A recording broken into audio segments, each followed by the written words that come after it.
Sa kabila ng hirap at pagkakaroon ng frustration sa pagpapalaki ng anak, bilang mga magulang, kailangan nating paalalahanan ang ating mga sarili sa katotohanan na ang ating mga anak ay isang espesyal na pagpapala para sa atin.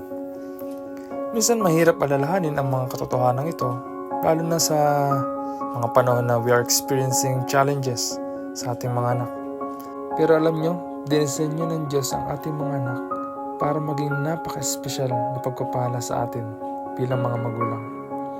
Ilan sa mga blessings na ito ay very evident noong nagsisimula pa lang tayo bilang isang magulang. Kanilang pagngiti, pagtawa, yung kanilang curiosity at kung paano sila manghang-manga sa paligid.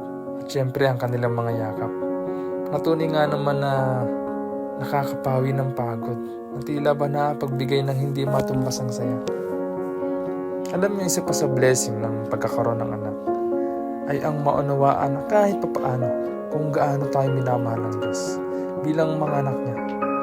Nasa kabila ng mga bagay na nagagawa natin, na kadalasan pang hindi mabuti, ay patuloy tayong minamahal ng Diyos. Madalas dinidisiplina, pero ang pagdidisiplina ng Diyos ay halimbawa ng kung paano ang isang mabuting magulang dinidisiplina ang kanilang mga anak.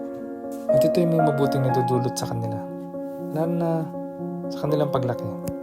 Kaya naman the next time na naiisip mo o nahihirapan ka o napo-frustrate, alalahanin mo ito. Mga Awit chapter 127 verse 3. Kaloob nga ni Yahweh itong ating mga anak. Ang ganitong mga supling, pagkapalang mayroong galak. Pagkapala po sa lahat.